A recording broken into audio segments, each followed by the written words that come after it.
Hi everyone, this is Dave. Welcome to the class. I would like to do a short recording giving folks an overview of Moodle.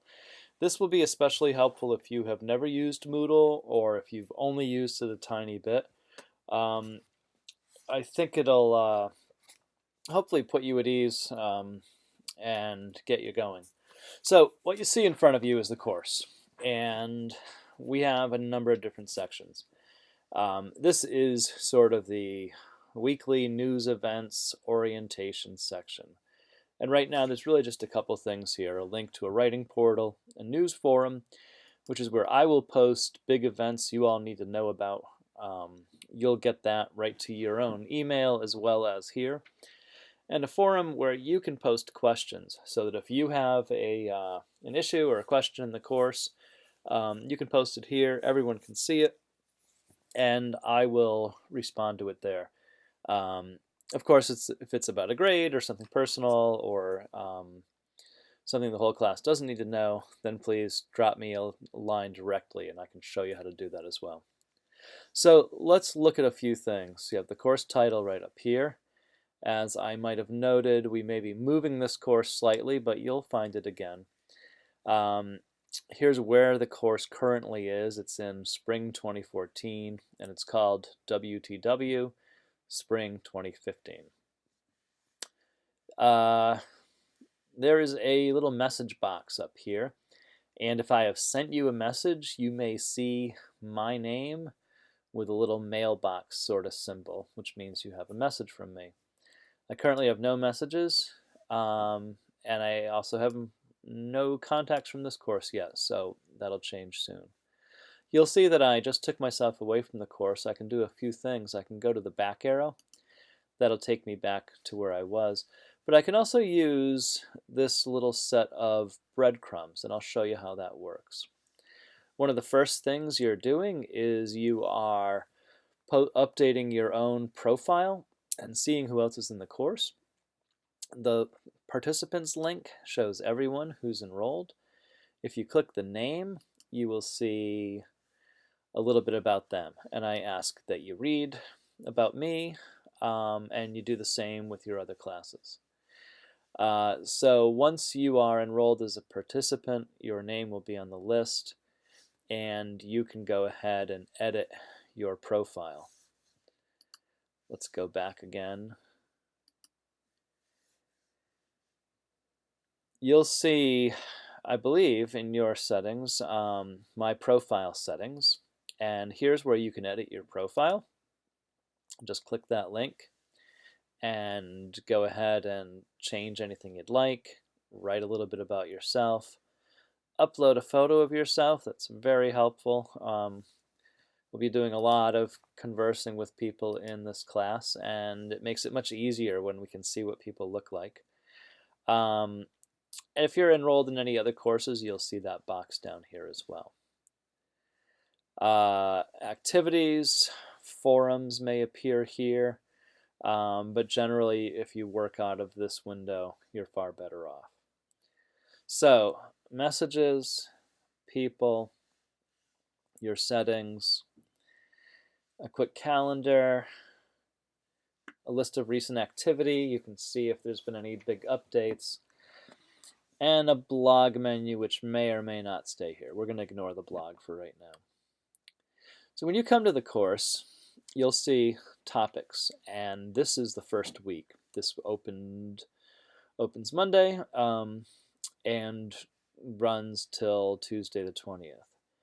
And you'll see a mix of things here. You'll see some basic overview, and usually these are pretty general basic instructions. You may or may not see a weekly video. I believe there will be a short one this week. And you'll see an overview, and sometimes it'll say start here, week 1 overview. This will give you the big picture, essentially the goals of the week. Okay, it's not so much the instructions, it's really just the big goals. The week 1 assignments, critical place to begin because I have spelled out everything you need to do this week. I give a ton of links often, and I go over that idea here. I tell you, there's some that are required and others feel free to browse, but don't get overwhelmed. And I give you some links that will be helpful. But essentially all the assignments are here, okay? If I ever add anything in the course of the week, I'll pop it in here, but I'll also make sure you all get a message through the news forum. Something's been added. So these are all links, and links usually open in a new window. Here's one that I ask people to read, Teaching Writing in the Digital Age, and short piece of writing that goes with it, and a video to watch. It's like 4+ minutes, okay? Some of these are written. There are links to, here's one to This I Believe, and I ask that you read it. Pretty straightforward. There will be forums. Sometimes there's a couple, sometimes there's just one. This first week there are 2.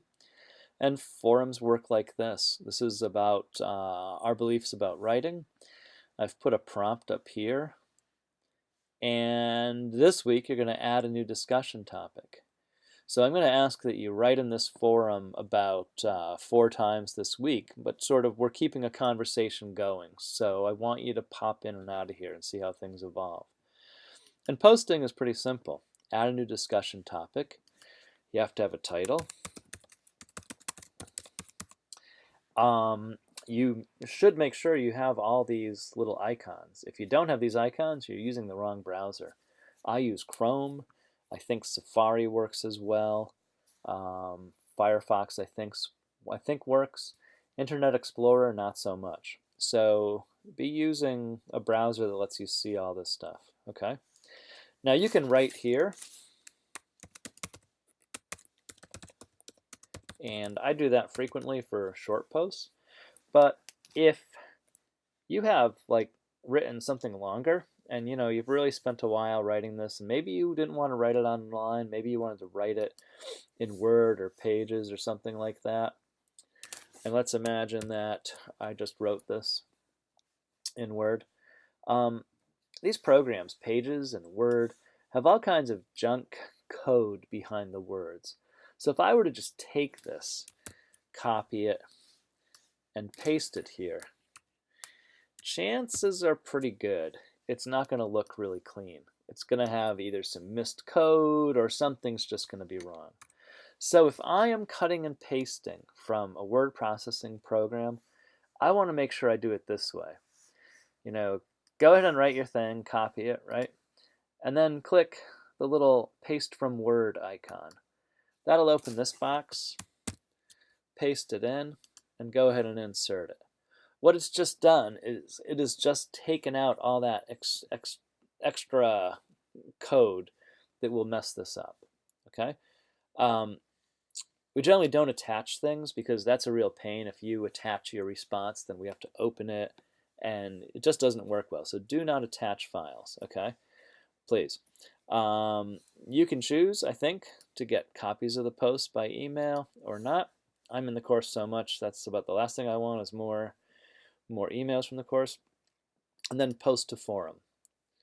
Now, please, once you've posted, go back, open your thing, and make sure it looks right. There are times when there might be loose code or it didn't look the way you wanted it to look. This is your chance to fix that, okay? Please don't just leave it, but fix it, clean it up. So if you need to fix something, go ahead and edit it. Take out, fix whatever is messed up on you, and save those changes. And then just do one last double check, and yep, perfect, just what I wanted. Okay? And then you're good to go. So now when you come back to this forum, you may see a number of discussions going and replies to each one. I may not reply every single time you post. In fact, I definitely won't. Other people might have posted. So it's really helpful as you see replies here to read them and then reply to the replies. It's a conversation, and that's what good online learning is. It's the steady, interactive conversation. So that's what we really want to try to achieve. All right, so let me use the breadcrumb trail. Now you'll see I've veered from the main course. I'm in topic 1, What We Believe forum. So I'm just going to click this, and that'll take me right back to the course. There are times where there are PDF files, and like this one, it's not opening, it's a direct download. So I just need to be aware that it's downloaded here. Your computer, you might be set to download onto your desktop or something like that. So you just have to track that down. All right. If you've got a Mac and you see it's right now, you can just go ahead and use your little search bar up in the upper window and find where that went to, and then go ahead and open it, or just open it right from your browser. And now you can go ahead and read whatever it is I'm asking you to read. If there was something specific you wanted to comment on, you can go ahead and copy something and paste it and write about that. All kinds of things work. Okay? So this is essentially what Moodle looks like and what the course looks like. I'm sure we will run into glitches and you will run into problems, but things work out. We'll always have glitches. It's impossible not to. But things work out. So don't get frustrated. If you do find something not working, please absolutely let me know. Pop a little thing in the question forum, put up a help flag, and we'll get right to you. Okay? I check the help forum usually twice a day, usually in the morning and definitely in the evening. So please keep that really fresh in your mind. And also keep an eye on your message window. You may not see anything there for 2 weeks. You might see something there tomorrow. So those are the things to watch for. We'll be using a lot of different tools in Moodle as we go along. So definitely, please, I'll put up these little tutorials, but just let me know what I can do to help. All right, as we go through the course, you'll see numerous topics opening. There'll be topic 2 in week 2, and these old topics will remain open and visible. All right, any questions, please let me know. Thanks.